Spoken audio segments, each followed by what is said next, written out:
Segundo livro de Samuel, capítulo 13, quem achou, diga amém. Vou ler para ganharmos tempo. E aconteceu depois disto que, tendo Absalão, filho de Davi, uma irmã formosa, cujo nome era Tamar, Aminon, filho de Davi, amou-a. Versículo 2. E angustiou-se Aminon até adoecer por Tamar, sua irmã, porque era virgem, e parecia aos olhos de Aminon dificultoso fazer-lhe alguma coisa. Tinha, porém, Aminon um amigo, cujo nome era Jonadab, filho de Simeia, irmão de Davi.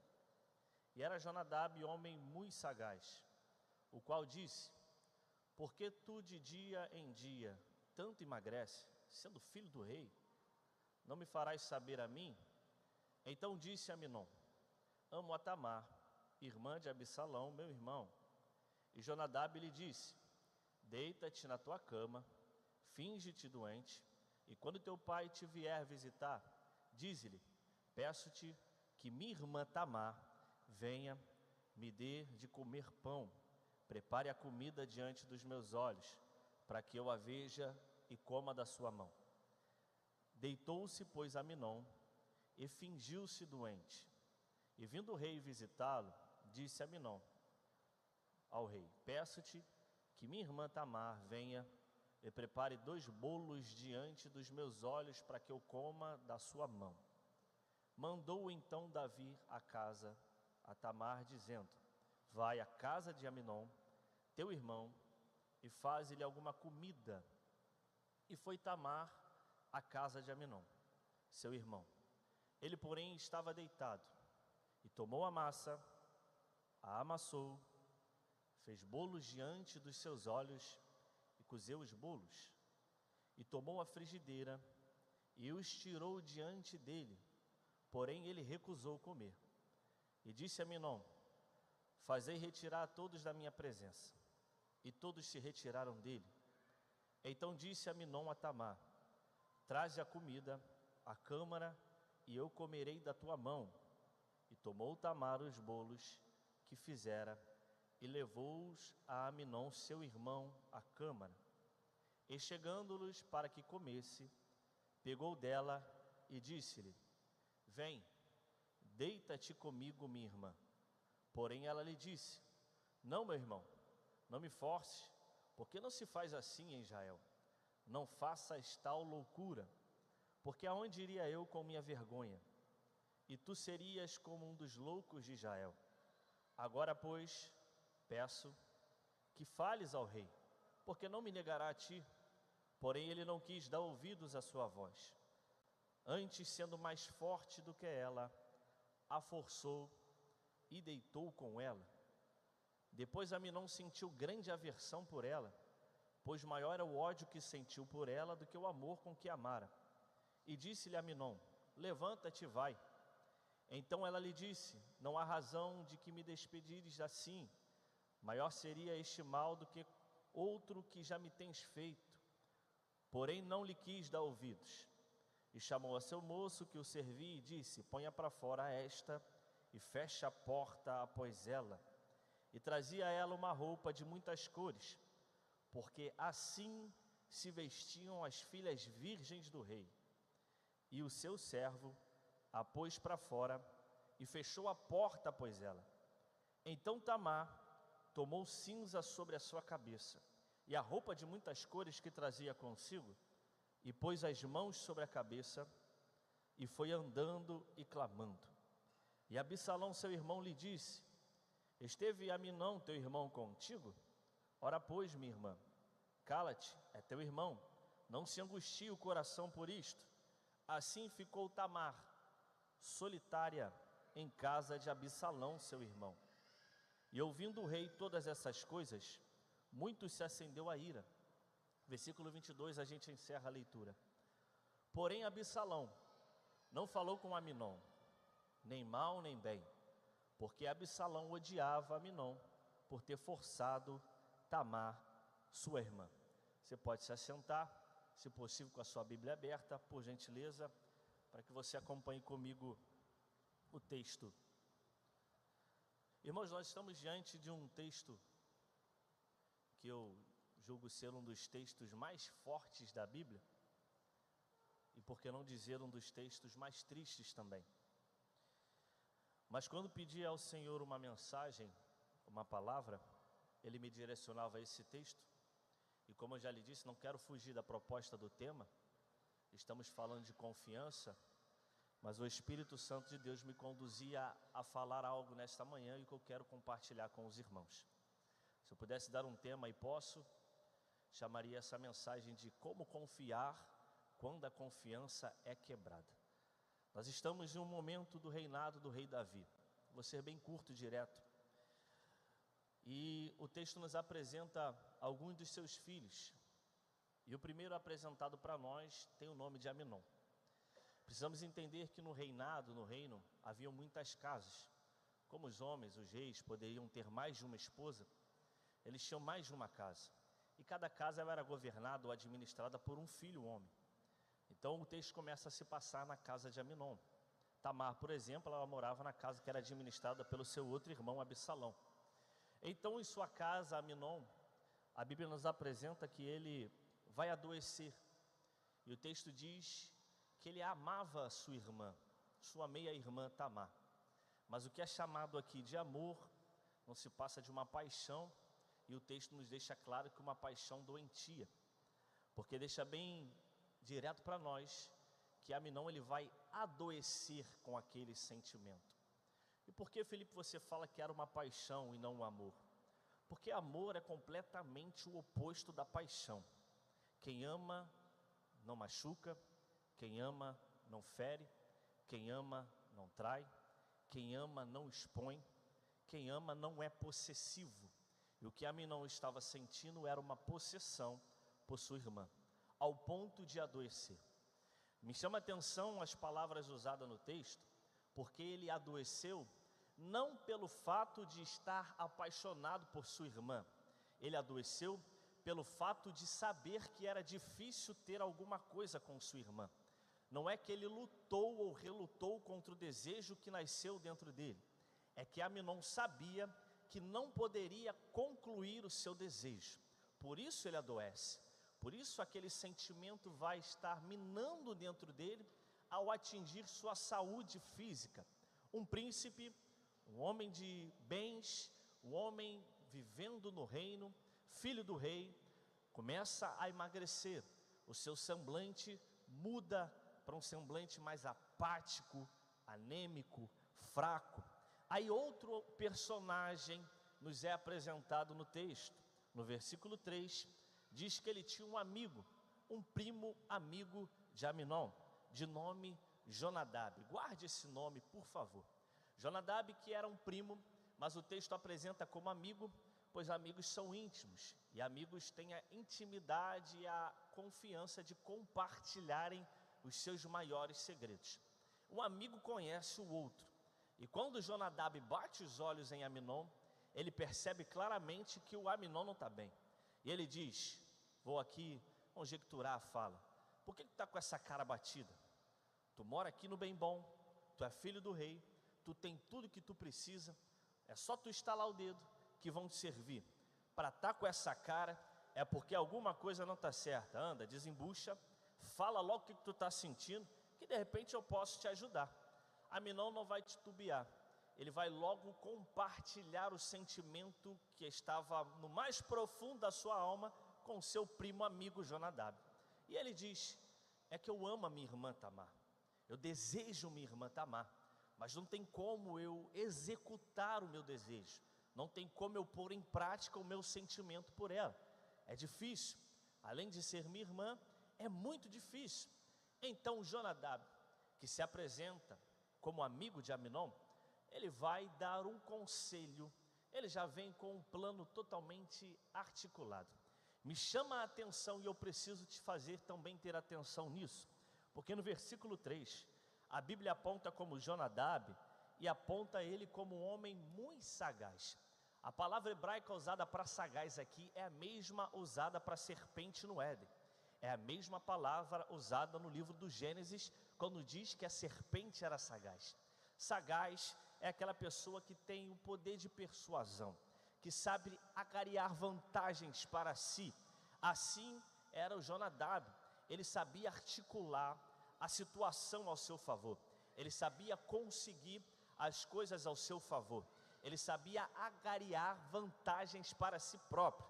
Jonadab era dessa forma, e sendo sagaz, tendo um pensamento maléfico, pior do que o Aminon, que desejava a sua irmã, é o Jonadab que dá o caminho para que ele consiga concluir os seus desejos. Ele diz, muito fácil, se você já tivesse me falado antes, a gente já tinha resolvido esse teu problema. Tu já está com a cara ruim mesmo, já está com cara de doente, finge que está doente agora, fica na cama por alguns dias, teu pai vai vir visitar, o protocolo manda assim, teu pai vai vir te ver. Quando ele vir te ver, faz um pedido para ele, fala, meu pai, pede que minha irmã Tamar venha até a minha casa e faça bolos para mim, me sirva. Ela faz um bolo muito bom, ela cozinha muito bem, e eu sei que quando ela me servir, eu vou melhorar. E assim acontece. Davi vai visitar Aminon, chega lá, vê o filho com cara de doente, e vê o filho deitado na cama, se fazendo de doente, a aparência não está boa, e o filho pede para o pai, pede minha irmã, para que venha me servir, chama ela lá na casa de Absalão, pede para ela ficar aqui um pouco, cozinhar alguns bolos, e eu sei que eu vou me alimentar, eu sei que eu vou melhorar o meu ânimo. É o cenário sendo construído. Então Davi faz dessa forma. Um pai não iria rejeitar um pedido de um filho. Então quero te trazer para dentro desse cenário agora, para que você entenda que nós estamos falando de um ambiente que era um ambiente familiar. Estamos dentro do reino reinado por Davi. Estamos dentro de um local seguro. E Tamar, que vai ser agora direcionada pelo seu pai, ela vai apenas obedecê-lo. Ela vai deixar os seus afazeres na casa de Absalão e vai ter outros afazeres na casa de Aminon. Imagina ela ouvindo, teu irmão está doente, vai lá, fica um pouco, faz um bolo para ele, serve a ele, quando ele melhorar você volta. Que mal há nisso, que aparência de maldade há nisso, que convite tão comum, tão sutil e por que não dizer tão bondoso, ir à casa do outro irmão para servi-lo. Mas eu quero abrir um parênteses e trazer uma primeira verdade nessa manhã. Cuidados com convites que acontecem dentro do reino, porque nem todo convite que acontece dentro do reino se faz presente e coincidente com a vontade do dono do reino. Vou repetir, nem todo convite que acontece dentro do ambiente reino é convite de Deus. Às vezes aparenta ser um bom convite, tem aparência de piedade, tem aparência de bondade, tem aparência de justiça, tem aparência de serviço do reino, mas nem todo convite do reino é um convite seguro. E o que Tamar estava recebendo não era um convite seguro. Ela vai à casa de Aminon, chega lá e encontra seu irmão abatido, encontra seu irmão aparentemente doente na cama. Os serviçais estão tocando trabalho, tem mais gente trabalhando na casa de Aminon. É mais um dia comum. Vou te dizer, está acontecendo mais um expediente comum na casa de Aminon. É mais um dia comum, é mais uma rotina. Era apenas mais um dia que acontecia, normal. Naquele dia ela serviria ali, porque quem serve, serve em qualquer lugar. Quem tem o coração obediente, obedece em qualquer função. Quem obedece não vai distinguir obediência, porque obediência parcial se torna uma desobediência por completa. Não existe parcialidade, ou obedece ou não obedece. A Tamar obedeceu o pai e foi servir o irmão. Ela está dentro do ambiente que ela está acostumada a estar, está na casa do irmão, está servindo, está fazendo o que ela fazia muito bem. E de repente, quando ela está, e o texto me chama a atenção, no versículo de número 8, mostra todo o processo do trabalho da Tamar, porque diz que ela tomou a massa, ela amassou a massa, ela fez os bolos diante dos seus olhos, ela vai colocar o bolo para cozer, e ela vai fazer todo o processo. Ela vai estar trabalhando como quem não esperava nada de ruim, mas o texto diz que ela faz todo o processo diante dos olhos. Dos olhos de quem? Dos olhos do Aminon. Aminon já estava premeditando o momento, Aminon já estava esperando a hora exata, Aminon já estava esperando o momento de dar o bote, sutil como uma serpente, esperando a hora exata para atacar sua presa. Aminon estava dessa forma, se preparando, enquanto via sua irmã. Ele sabe que não poderia fazer isso em qualquer momento. Então, quando o bolo está pronto, ou seja, quando o serviço está completo, ele manda todo mundo sair. Ele era autoridade ali. Sai todo mundo, me deixe sozinho com minha irmã. E quando ela chega à recâmara dele, para servir o bolo a ele, é nesse momento que Aminon vai colocar a execução do plano. Ele vai executá-lo agora. Ele toma a sua irmã, e não o bolo que ela serve. Demonstra que por mais que a aparência fosse de doente, ele não estava doente coisa nenhuma. Por mais que a aparência fosse de fraco, ele não estava fraco coisa nenhuma. Por mais que a aparência fosse de fragilidade, ele continuava forte. Perigoso não é aquele que se apresenta pela frente como forte. Perigoso é aquele que se faz de doente. E Aminon é perigoso. Pega pelo braço da sua irmã e faz o convite. Que convite horrível, que convite nojento. Um irmão convidando a sua irmã para deitar-se com ele. Não tem criança aqui, quem tem não está nem ouvindo. Então vou ser bem claro, minha irmã, deita na cama comigo, porque eu quero me relacionar com você. Deita-se na cama agora, porque eu desejo você como minha mulher. É isso que Aminon está convidando sua irmã. Ela percebe o desejo, a intensidade do perigo que está correndo, e ela já se desespera, porque ela diz: não, meu irmão, não se faz coisa assim, Jael, não faz dessa forma, vai ser grande a vergonha, mas pede meu pai, se você pedir papai, ele vai deixar. Ela sabia que se esse convite chegasse para Davi, Davi nunca ia permitir que isso acontecesse. Ela tentou num desespero, usar de uma estratégia para se esquivar do seu irmão, só que ele não deu ouvidos para ela, porque o pecado, além de cegar alguém, o pecado também vai ensurdecer. Não adianta falar com quem está cego pelo pecado, porque tão cego ele também está tão surdo, e ele só vai parar quando ter o que ele deseja em suas mãos. O texto diz que ele era mais forte do que ela, que ele tinha mais força do que ela, e mesmo com que ela tentasse relutar contra ele, foi incapaz. A virgem Tamar é molestada pelo seu irmão, o incesto acontece, uma coisa nojenta acontece, um pecado terrível acontece no reino do Davi. E agora, depois de tudo isso, o texto nos mostra, no versículo 15, que depois disso, Aminon sentiu grande aversão. Que amor era esse que ele sentia? Que agora ele tem nojo da irmã.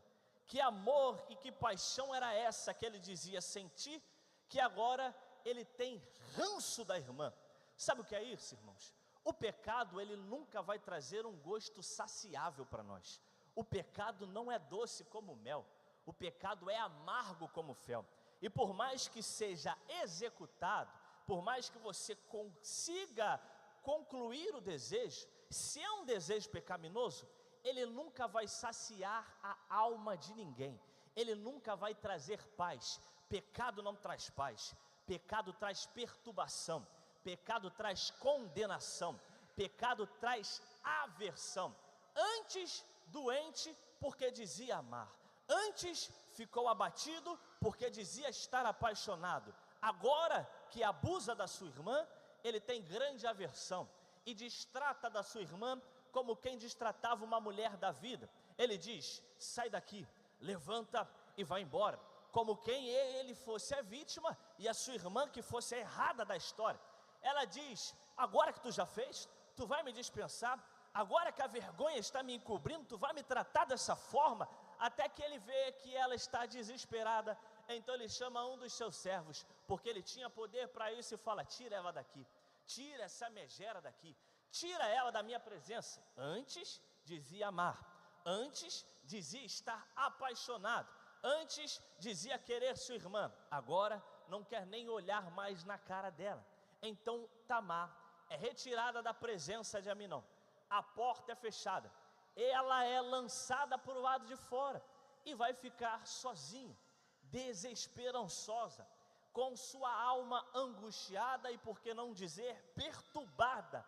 Tamar agora está numa situação de total vulnerabilidade. Ela foi exposta, e a notícia correu no reino. Os empregados contaram o que aconteceu. Todo mundo ficou sabendo. Ficou sabendo, eu te digo por quê. Porque Tamar andou como uma louca pelo reino. Ela colocou cinza. A veste, a túnica, a roupa que ela usava, que era a roupa de uma princesa virgem, que simbolizava a pureza, a santidade de uma princesa, foi rasgada por ela, porque arrancaram dela a virgindade, roubaram dela a santidade, roubaram dela a pureza, covardemente tiraram a pureza da Tamar, e agora ela está perambulando por aí, desesperada. A notícia correu, chegou no ouvido do irmão dela, qual ela morava, Absalão, e Absalão, talvez Tamar esperava receber alguma palavra de conforto de Absalão, talvez Tamar esperasse receber alguma palavra de ânimo de Absalão, talvez Tamar esperasse receber algum conforto do seu irmão Absalão, mas Tamar não recebe nenhuma palavra de conforto de Absalão. Tamar, quando vai estar diante do seu irmão, de forma nenhuma ele vai tentar trazer segurança para ela, conforto para ela, ou no mínimo tentar amenizar a dor dela com uma palavra. O que ele fala, ele já está sabendo o que está acontecendo. Eu já sei o que aconteceu, ele não é teu irmão? Para com esse desespero, para se descabelar, segue tua vida, já foi, já acabou, não aconteceu. Ele está colocando Tamar numa posição de tão culpada quanto Aminon. Ele está colocando Tamar numa posição de tão errada quanto quem abusou dela. Se Tamar pudesse esperar um conforto de Absalão, talvez ela esperasse um conforto e uma segurança ainda mais de papai. Meu pai vai falar alguma coisa, Aminon vai pagar pelos seus erros. A notícia chega para Absalão e a notícia chega para o rei Davi, chega para o pai Davi, chega para o chefe da família, aquele que reinava, Davi. Davi soube do que aconteceu, mas o texto diz no versículo 21 que quando ele soube dessas coisas, muito lhe acendeu a ira. Só isso. Davi só ficou irado, só ficou com raiva. Nós somos uma geração que coloca uma camisa de inconformados, que vamos para a rede social e estamos inconformados com tudo que acontece, mas só isso, a gente só está inconformado. Quem tinha autoridade para resolver aquele problema, pôr um ponto final naquela história, tentar resolver ou tentar melhorar a situação que já era terrível, era Davi. Ele fica irado, fica revoltado, fica com raiva, mas não faz nada. Ficar com raiva, tendo poder para fazer alguma coisa e não fazer nada, te coloca na mesma prateleira de quem abusou, te coloca no mesmo patamar de quem cometeu a atrocidade, porque você se torna conivente. Se você tem poder para repreender e não repreende, tu se torna igual a quem você não repreendeu. Por que Davi não chama Aminon? Não colocou ele no devido lugar dele, não puniu ele, mas passou um devido pano. E tem coisa que o tempo não apaga, tem coisa que o tempo não muda, tem coisa que o tempo só vai alimentar para pior. E quem tem poder para resolver isso e não resolve, quando não resolve, piora a situação. Porque Davi não fez nada, achou que ia ficar por aquilo mesmo. Mas o perigoso, irmão, não é o Aminon que abusa da irmã. Pedro, perigoso não é Jonadab que articula a situação. Perigoso não é o Davi que não fez nada. Perigoso é quem não fala nada e guarda para si. Perigoso não é quem explode. Perigoso é quem guarda o sentimento de ódio dentro de si. O último texto que nós lemos, versículo 22. Porém Absalão não falou com Aminon, nem mal, nem bem. Porque Absalão odiava Aminon por ter forçado sua irmã. Se Absalão explodisse, o problema seria menor. Mas ele não explodiu o ódio, ele implodiu esse ódio. Versículo 23 diz que vão passar-se 2 anos inteiros. 2 anos, Absalão está lembrando do que aconteceu, está alimentando aquele ódio e está arquitetando uma vingança contra seu irmão. Quando a poeira baixar, quando o assunto do momento for outro, quando a fofoca na rede social for outra, eu vou agir. Perigoso não é quem se explode, O explosivo não é perigoso. Ele explodiu aqui. Já tem um ditado popular que diz que cão que ladra não morde. Perigoso é aquele que não explode. Perigoso é aquele que não fala nem mal nem bem. Perigoso é aquele que não demonstra o que está acontecendo, mas que está dentro de si, minando, alimentando aquele ódio. Foi isso que Absalão fez. Filipe, onde você quer chegar? Eu quero te fazer hoje refletir que a Tamar, ela estava num ambiente de segurança. Se estamos nessa manhã, pastor Jorge, falando de confiança, não há lugar melhor para se confiar no local de segurança. A Tamar cresceu num ambiente religioso, seu pai era religioso, ela via os sacrifícios sacerdotais, ela participava dos cultos, ela participava das adorações, ela participava dos momentos, ritos religiosos, ela estava dentro de um ambiente de segurança. Escuta, Tamar não desviou, não foi para uma festa, não foi para uma rave, não foi para uma boate e não foi abusada lá fora pelo inimigo. Tamar estava dentro de casa, Tamar estava no ambiente mais seguro que ela poderia estar. Eu vim pregar para a gente aqui nessa manhã e dizer como é que se confia, quando se quebra a confiança dentro do reino, dentro de casa, dentro do ambiente de acolhimento. Como é que se confia? Como é que confia em Deus, se dentro do ambiente de segurança, você se tornou vulnerável? Você esperava ataque lá de fora. Vou repetir algo aqui, porque receber ataque do inimigo é normal, receber ataque do adversário é comum. Ser traído por quem você não confia não é nem traição, mas ser traído porque quem você confia te traiu. Como é que volta a confiança? Como é que restaura a confiança? Como é que eu digo que confio em Deus? Se aonde eu estava servindo, se aonde eu estava trabalhando, se aonde eu estava fazendo o que me mandaram fazer, me atingiram. Como é que confia? Como é que acredita? Como é que vive? Esse silêncio é proposital. Como é que se confia? E como é que perdoa? Como é que volta à vida? Porque quando eu erro contra mim mesmo, basta o meu arrependimento para que restaure o ânimo. Mas quando me ferem, como é que restaura a confiança? Porque não adianta dizer que confia em Deus se você não confia no seu irmão. Não adianta dizer que constrói um relacionamento com Ele se você diz, a partir de hoje eu não confio mais em ninguém, não confio mais em líder, não confio mais em irmão, não confio mais em amigo, não confio mais em pastor. Não adianta querer nutrir um relacionamento de confiança com Ele se você não confia em quem está aqui. Filipe, mas a Bíblia me diz que maldito é o homem que confia no homem. A Bíblia não diz de relacionamento. Maldito é o homem que confia no homem, que confia em si mesmo. A Bíblia nunca vai alimentar desejo de ódio contra ninguém. A Bíblia sempre vai alimentar desejo de comunhão. Como ter comunhão e confiança no lugar que você foi afligido? Como é que restaura o relacionamento dentro da casa que você foi ferida, Tamar? Como é que faz isso? 2 anos se passam, irmãos.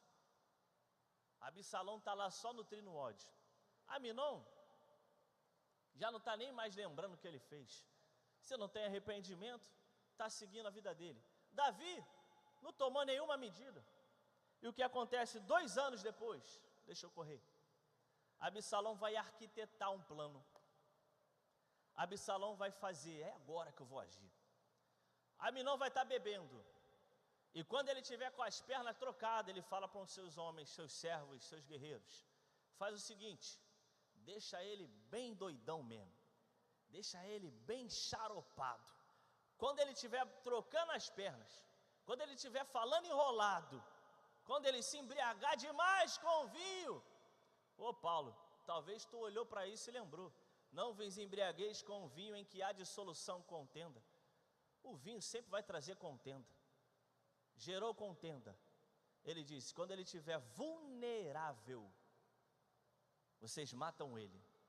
E fica tranquilo, que sendo ordem minha, o sangue dele vai estar nas minhas mãos. Está todo mundo bebendo, mais um dia comum. Aminon, um dia tu deixou alguém vulnerável para ferir. Agora é tu que está vulnerável e vai ser ferido. Aminon está lá, embriagado. É o momento, deram um sinal. Os homens de Absalão vão lá e o quê? Mata Aminon. Irmãos, é uma correria. Tem gente fugindo, Absalão foge. O negócio ficou pior do que já estava de 2 anos atrás. Aí a notícia vai chegar em quem? Em Davi. Só que a notícia chegou distorcida para o Davi. Disse que todos os filhos dele brigaram entre si e se mataram, morreu todo mundo.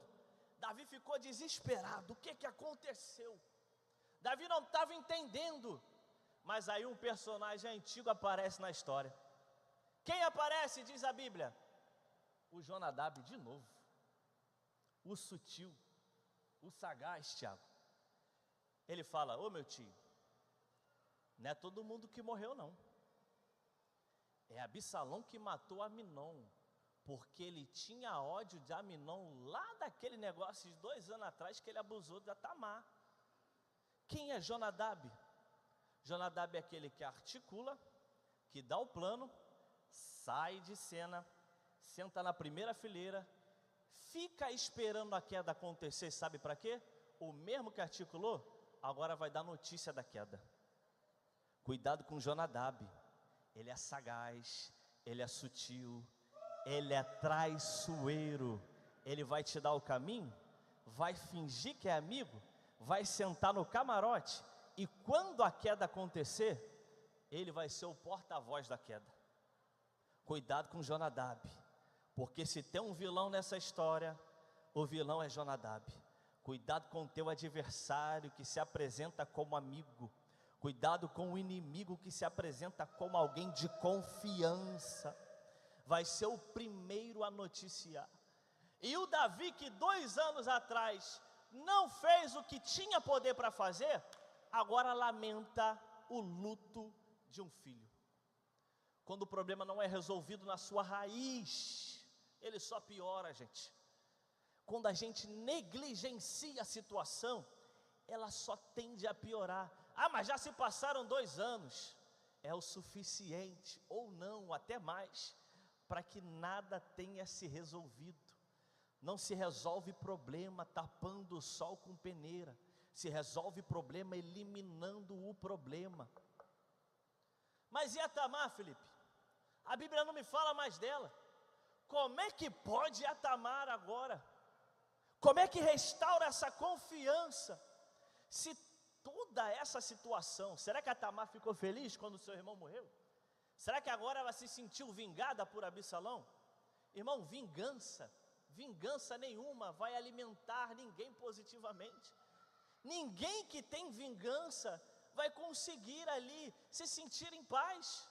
Porque se Absalão se sentisse em paz, ele não ia fugir. Foge quem tem medo, foge quem tem vergonha. Olha o cenário de destruição. Como é que restaura uma confiança num cenário desse? Por que você está trazendo uma palavra dessa, Felipe? Porque eu falar que confio e confessar com meus lábios é fácil. Mas eu estou pregando para a gente que teve a confiança ferida nessa manhã. E eu vim te dizer que existe um caminho para restaurar a confiança, sim.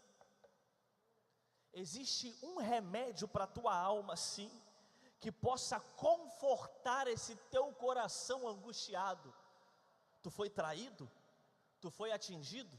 Covardemente, porque tu não esperava por fogo, amigo. Tem restauração para a tua alma. Eu vim pregar para você nessa manhã e te dizer: tem fôlego para a tua vida. Não acabou a esperança para Tamar atingida. A confiança vai ser restaurada sim. Essa dor não se cura com remédio. Respeito, admiro e aconselho tratamentos dos homens capacitados, mas tem dor na alma que nenhum formado vai conseguir te ajudar.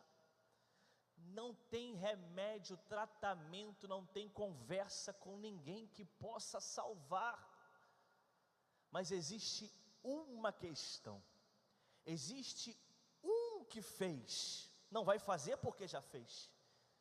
Porque o profeta um dia profetizou que no nosso lugar, um dia, alguém seria ferido pelas nossas transgressões, alguém seria castigado, e este castigo não estaria sobre nós, este castigo que nos traria a paz, estaria sobre ele, o castigo que nos traz a paz. Ninguém vive em paz estando angustiado, ninguém vive em paz sem confiar. Então, como restaura a confiança? Restaurando a paz. E como se restaura a paz? Eu vim te dizer nessa manhã que alguém já pagou o preço por você. Alguém já foi lá e sofreu no seu lugar. Talvez você esteja sendo martirizado. Talvez você esteja angustiado, porque de quem você esperou uma palavra de ânimo, como Tamar esperava, não recebeu. Mas existe alguém, e este alguém, eu ouso dizer, e fato é, era o único que poderia virar as costas para mim e para você. Mas não virou as costas, antes se entregou. Não mataram ele não, porque ele mesmo disse: ninguém tira a minha vida, ninguém leva a minha vida, eu mesmo a dou por mim mesmo. Ele não está falando de um sacrifício humano vazio e barato. Ele não está falando de um sacrifício de um herói qualquer, de personagem de televisão. Ele está falando de alguém que iria se entregar por si próprio, por amor às nossas vidas, porque ele sabia: eu preciso levar a culpa dela, eu preciso levar a culpa dele, eu preciso ocupar o lugar que era dele. A esperança só é restaurada em Cristo. A confiança só é restaurada na cruz. Porque sem cruz não tem confiança. Sem regeneração jamais conseguiríamos perdoar quem nos afligiu. Não estou aqui para colocar em níveis de aflição.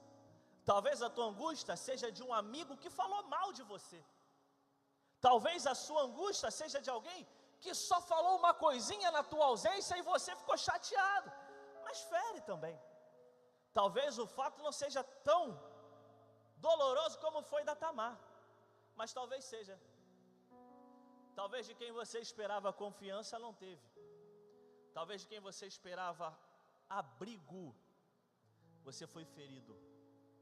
Como é que perdoa? Tem gente que está aqui dentro hoje, que só está aqui porque perdoou, porque confiou de novo, porque restaurou a confiança. Tem gente que está aqui, que estava lá fora, um dia, perdido, vivendo uma vida de pecado, e hoje está aqui dentro, glorificando a Deus. Não entende o porquê da alegria de estar aqui, mas quando estava lá fora, estava perdido. A confiança foi restaurada, e hoje tem prazer na presença de Deus. A única forma de restaurar a confiança é acreditando que Ele um dia levou toda a nossa transgressão. Porque a gente fala que Ele levou o nosso pecado, e levou, mas a palavra vai além disso. Ele levou sobre si todas as nossas iniquidades, todas as nossas transgressões. Ele está dizendo: o que eu fiz de errado comigo mesmo, Ele levou, e o que fizeram de errado comigo, Ele também levou. Ele está dizendo: eu morri para você ser salvo, e morri para você também perdoar quem te afligiu. É isso que Ele fez na obra redentora do Calvário. Então como é que Tamar tem restauração? Como é que Tamar vai voltar a confiar? Como é que Tamar vai voltar a trabalhar no reino? Como é que Tamar vai ser lembrada novamente como a pura, a virgem, se virgindade não é restaurada? Virgindade depois de levada não volta, mas santidade é restaurada. Como é que vão lembrar da Tamar santificada, da Tamar pura, da Tamar limpa, da Tamar justa, e não vão lembrar? Lembra dela? Aquela que o irmão molestou. E o pior não é lembrar da queda, o pior é piorar a situação, é redundante mesmo, o pior é piorar. Por quê? Não tem gente só dizendo o que aconteceu, tem gente, mas também, como é que ela andava? A vulgaridade dela. Por que ela ficou sozinha com o irmão? Agora vai dizer que não fez nada? Provocou ele e aconteceu isso. Como é que vão lembrar da Tamar santa e não vão lembrar da Tamar da queda, da vergonha? Talvez o medo de você confiar de novo é como vão lembrar de você. Talvez o medo de você acreditar e confiar dentro do reino de novo é porque levaram essa confiança de você. A obra dele é tão completa na nossa vida. Eu sinto a graça de Jesus aqui, irmão. A obra dele é tão completa na nossa vida, que quando ele faz, o rótulo que o homem, que o mundo nos deu, que a situação nos deu, não vai mais prevalecer. Está com a sua Bíblia na mão? Eu vou encerrar agora. 2 Samuel ainda, capítulo 14, versículo 15. Eu faço questão que você leia comigo. Passou depois da morte. Absalão voltou para casa. Joabe foi lá, rogou, queria reconciliar a família. Ele passou lá, irmãos, um bom tempo na casa de Davi, nem se encontraram, mas a vida continuou. E o versículo 27 do capítulo 14 de 2 Samuel, diz que o Absalão agora teve filhos. Ele teve 3 filhos e teve uma filha, cujo nome dessa filha era o quê? O nome da filha era o quê? Tamar. E esta era a mulher formosa à vista. O que é isso, Felipe? Aqui não é reencarnação não, pelo amor de Deus, gente. Mas o que é isso? Eu imagino o Absalão vendo o parto da menina, pegando aquela menina no colo, olhando aquele lindo rosto do bebê, olhando a pureza naqueles olhos, e lembrando de alguém, não lembrando da vergonha da Tamar, mas lembrando da pureza da Tamar. Quando ele restaura a pureza em nós, quando ele restaura a pureza em nós, foi porque teve um novo nascimento. Ele olha para aquela bebê, irmãos, e ele vai homenagear a tia daquela bebê. Ele olha para aquela criança, que o texto vai dizer que cresce, que diz que cresce, porque diz que deu o nome da bebê de Tamar, e ela era a mulher formosa. Quando ele olha para aquela Tamar, para aquela criança, ele lembra da santidade da irmã, ele lembra da pureza da irmã, ele não lembra da vergonha da irmã. A primeira Tamar é lembrada pela queda, é lembrada pela mancha do pecado, é lembrada pela vergonha. Mas a segunda Tamar é lembrada pela santidade, é lembrada pela pureza, é lembrada pela beleza. O primeiro homem é lembrado pela queda, é lembrado pela vergonha, é lembrado pelo pecado. Mas no novo nascimento, através do segundo homem, do segundo Adão, na cruz do Calvário, nós somos lembrados pela santidade, nós somos lembrados pela regeneração, nós somos lembrados pela restauração da confiança, nós somos lembrados pela santidade que foi restaurada em nós. O pecado denegriu, ofuscou, apagou a imagem da criação perfeita, mas não foi um segundo plano, não foi um plano de contingência, não foi um subterfúgio, era o plano perfeito de Deus, é entregar o seu Filho amado, o seu unigênito, para que todo aquele que nele crê não pereça, mas tenha vida eterna. Restaure a confiança e acredite novamente que pode confiar no reino, sim. A restauração só é confiada através da obra de Cristo. Eu não tenho mérito nenhum nisso, Eu estar pregando aqui hoje, eu não tenho mérito. Você está aqui cantando, tocando, trabalhando, aí cultuando, não é teu mérito. É pelo que Ele fez por nós. Você tinha motivos para não confiar mais em ninguém. Você tinha motivos e razões para trancar a porta do teu quarto e dizer: vou viver o resto dos meus dias solitário, porque sozinho, sozinha eu tenho mais tranquilidade, mais paz. Mas Ele fez a obra na tua vida por totalidade. Tem gente que está aqui hoje na palheta, que um dia disse: eu não sento mais no meio de grupo nenhum, eu não participo mais de departamento nenhum, eu não congrego mais em igreja nenhuma. Mas a restauração da confiança pela obra de Cristo na tua vida te colocou aí novamente. Porque o teu lugar é trabalhando no reino, Tamar. A confiança foi quebrada, mas Cristo restaura a confiança na tua vida. A confiança foi levada, o ataque do inimigo foi sutil e traiçoeiro, mas Ele já pagou o preço na cruz do Calvário. E hoje, nós não olhamos para a nossa vergonha, nós olhamos para a vergonha da cruz, para a agonia da cruz, porque na cruz eu tenho paz na minha vida. E um dia Ele disse: eu deixo a minha paz para vocês. Pode ficar de pé, Wilson? Fica de pé comigo. A minha paz vos dou, Jesus falou, mas eu não dou como o mundo a dá. A paz do mundo é mentirosa, é falsa. A paz do mundo é circunstancial. Para o mundo, só tem paz com dinheiro, só tem paz com fama, só tem paz com conquista.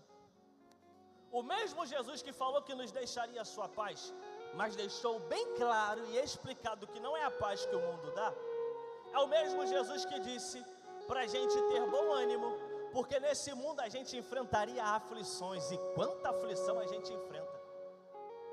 Mas o mesmo que disse que a gente teria aflição, disse para a gente ter bom ânimo, porque disse que Ele venceu esse mundo, disse que estaria conosco para sempre, e com Ele nós vencemos também. Como é que pode ter a paz restaurada depois de um ataque dessa investida, dessa atrocidade, dessa magnitude? Como é que tem paz de novo? Porque Ele já deixou essa paz para mim e para você. Tu não está cantando aqui pela tua força, tu não está cultuando aqui pelo teu poder. Você está aqui hoje porque tu tem paz. Em meio ao caos, tu tem paz. Em meio às lutas, tu tem paz. Em meio às aflições, tu tem paz. Em meio ao luto, tu tem paz. A paz foi restaurada, a confiança voltou pelo que Ele fez na tua vida. Levanta a tua mão, eu quero orar e devolver o microfone. E eu quero orar também. Se há alguém que precisa restaurar essa confiança, você não tem como fazer isso sozinho, mas eu vim te pregar hoje e te dizer que o mesmo Jesus se faz presente. Ele está pegando na tua mão e dizendo: restaura a confiança, eu já fiz por você. Ele coloca esse sentimento de volta no teu coração. A confiança está sendo restaurada na tua vida. Eu citei Efésios, eu citei Paulo, e vou citar de novo. A ordem não era se embriagar com vinho, mas era se encher do Espírito. Porque numa guerra infindável, a qual nós não nos rendemos, nós somos libertos de nós mesmos. Nós somos libertos do nosso eu. Nós somos libertos dos nossos desejos, da vingança, da vontade de ver quem nos atingiu cair. Nós somos libertos de tudo isso. Mas por que nós somos libertos? Porque nós somos cheios do Espírito Santo de Deus. E quando Ele nos enche, quando Ele nos preenche, quando em nós não há mais espaço para o nosso eu, mas para que reine a vontade do Espírito na nossa vida, aleluia. Quando em nós só existe o desejo de agradá-lo, perdoar não é mais uma opção e nem um fardo, confiar não é mais uma dificuldade, é um sentimento de gratidão, é um sentimento de alegria. E eu quero liberar algo do céu direcionado pelo Espírito para a tua vida hoje. Seja contagiado pela alegria do céu, pela paz que o céu te oferece, pela confiança de estar na presença dEle.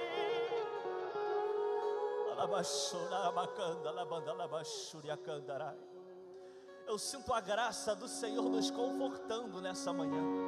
Estende a tua mão. Estende a tua mão em posição de quem recebe, por favor. Se você crê, direcionado pela voz do Espírito Santo de Deus, eu quero liberar uma palavra não minha, mas do céu para a tua vida. Tem um bálsamo descendo sobre a tua alma hoje. Oh Jesus, tem conforto para a alma abatida, angustiada. O que estava quebrado, essa confiança partida em 1000 pedaços, hoje está sendo restaurada na tua alma, na tua vida. Tem bálsamo para a tua alma hoje. Tem cura para essa ferida hoje. Tem cura para a tua vida hoje.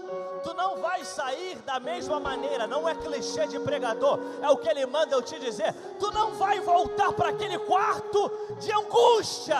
O quarto da aflição voltará a ser o quarto da oração. Assim diz o Senhor.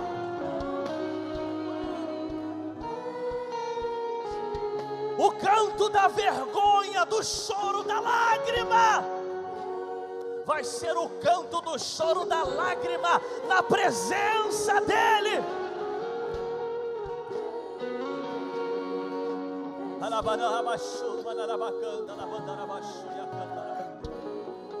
Tem cura para a tua vida hoje, a confiança está sendo restaurada. Recebe o que o céu está lhe dando hoje, dentro da tua casa. A confiança vai voltar. Ainda em 2025, a ceia vai ser com a confiança restaurada novamente. O casal vai voltar a ter confiança, o pai, o filho, a filha, a mãe, vai voltar a se relacionar. Meu Deus do céu,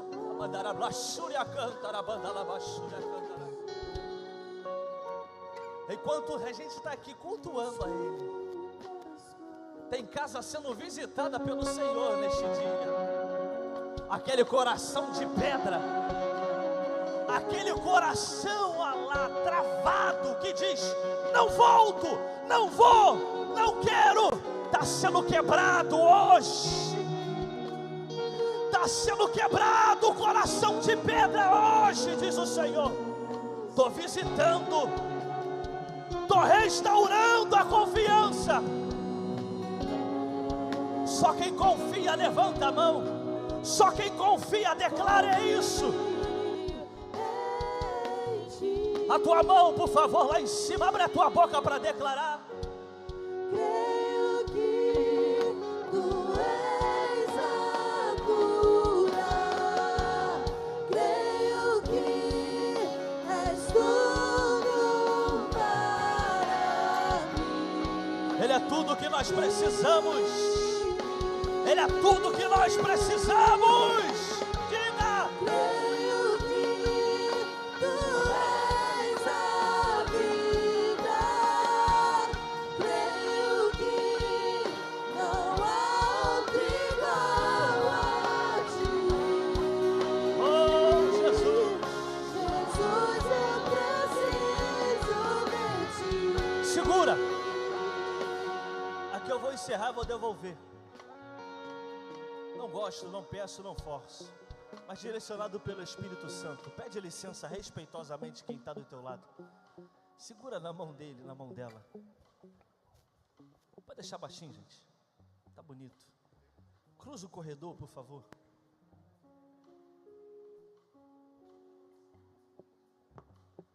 Creio que tu és. Isso, segura na mão. Tô conhecendo ou não conhecendo? Pega na mão dele, da mão dela.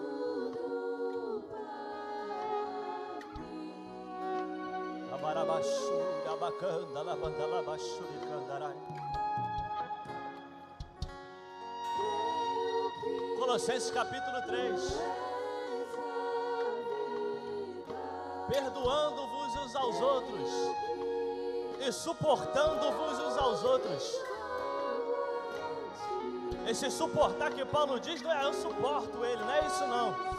É um suporte em ser um suporte para o seu irmão. E agora nós vamos cumprir o evangelho. Tu vai ser um suporte para o teu irmão. Mas eu não conheço ele, mas tu vai para o mesmo céu que ele, isso basta. Não estou perguntando se é você que precisa da cura hoje, mas direcionado pelo Espírito hoje, tu vai orar para que Deus cure quem está de mão dada contigo. Sabe por quê? A todo tempo da ministração, o Espírito Santo de Deus falava comigo: tem gente que está sem força para clamar, tem gente que está sem força para pedir. Então eu vou colocar quem tem força do lado para rogar ao favor dele, ao favor dela. Tem gente já entendendo e já está orando pelo irmão. Tem gente já entendendo e já está intercedendo pela cura. Enquanto ora por ele talvez está orando por você. Deixa ele fazer a obra nessa manhã. Felipe, por que você está insistindo? Porque existem correntes, maldições, palavras contrárias sendo quebradas. Nada é impossível. Declare isso com fé, vai. Não há impossibilidades para ele. De mão dada com ele, começa a clamar fervorosamente: Espírito Santo de Deus,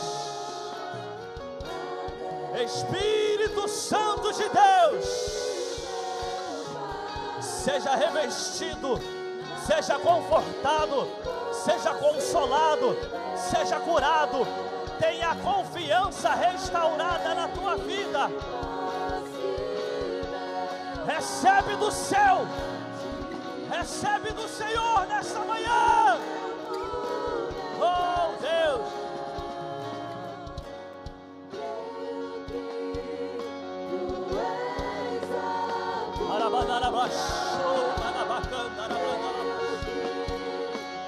seja restaurada a confiança na tua vida. Tu vai cantar com alegria na alma novamente.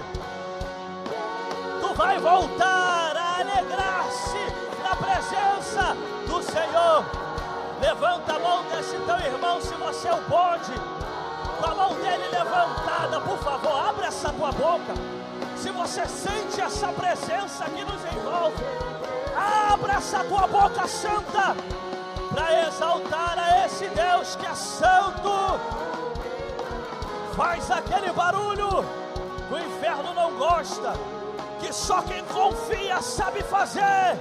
Barulho de adoração.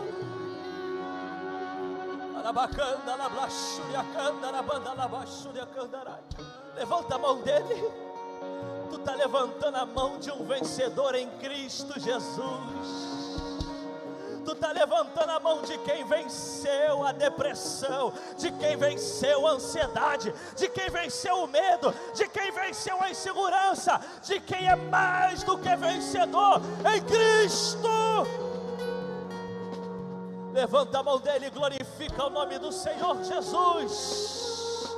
Se tiver palavras de adoração, se quiser aplaudir, aplaude e glorifica Ele por algum minuto. Que Deus te abençoe em nome de Jesus.